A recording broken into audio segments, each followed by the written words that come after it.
ಇದು ಬಂದು leading brand ಯಾವುದೇ ಇರಲಿ ಅದೇ ಏನು ನಮ್ದು ಏನಂತೆ 2 ಸ್ಕಿನ್ ಔಟ್ ಮಾಡಿಬಿಟ್ಟು 2 ಗೇಂಟ್ ಮಾಡಿ ಆ ಕಡೆ ಈ ಕಡೆ ನೋಟಲ್ಲಿ ಪ್ರೆಸ್ ಮಾಡಿ ಲೋಡ್ ಮಾಡ್ಬೇಕು. ಇದು ಲೂಸ್ ಮಾಡಿ ಮತ್ತು ಟೈಟ್ ಮಾಡಿ ಇದು ಮಾಡಿ ಆನ್ ಮಾಡ್ಕೋ ಬಟನ್ ಆನ್ ಆಯಿತಾ. ಬನ್ನಿ ಸರ್ ಹೋಗೋಣ.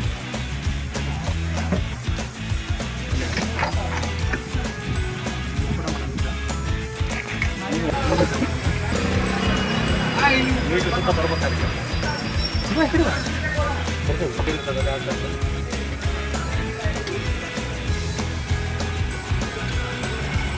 ಅದು ಯಾಮ್ಸ್ ಕಡಿಮೆ ಅಂತ